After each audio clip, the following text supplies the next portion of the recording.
on veut calculer le périmètre de ce terrain-là. Première des choses, c'est sûr qu'il faut qu'on s'assure que les mesures que tu as sont toutes dans la même unité. Étant donné qu'ici, on veut une réponse en mètres, mais l'idéal, c'est de tout mettre les unités en mètres. Alors, premièrement, si j'ai 201 décimètres, bien, c'est 2,1 mètres. 0,901 décamètres, on va être à 9,01 mètres. Et puis 0,132 hectomètres, on va être ici à 13,2 mètres. Donc, les mesures qu'on connaît pour ce problème-là, il s'agit de, pas toutes les mesures, mais quelques-unes. Donc, on connaît celle-là, on connaît celle-là, et puis on va connaître celle-là aussi.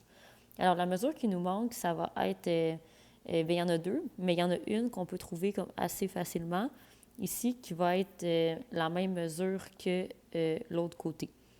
Il y a une partie de la forme qui ressemble à un rectangle.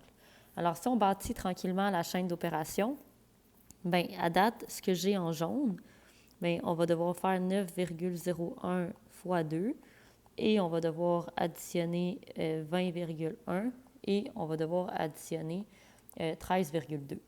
Qu'est-ce qui nous manque? Bien, ça va être 4 fois ici la mesure de ce côté.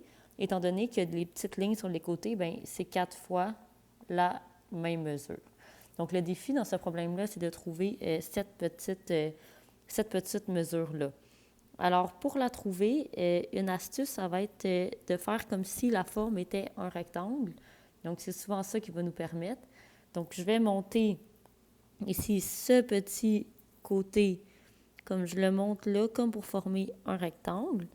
Je vais faire la même chose avec l'autre petit côté. Puis ça, ce que ça me donne, c'est que tout ce côté-là, bien, il va mesurer 20,1. Étant donné que c'est un rectangle, ça va avoir la même mesure que le côté opposé. Donc, ce côté-là, il y a une partie qu'on connaît, donc je vais la mettre en jaune. Fait que c'est la partie du 13,2 mètres. Et ce qu'on sait, c'est que les deux autres petits bouts, ils ont exactement la même mesure. Fait qu'à partir de là, on devrait être capable de la trouver.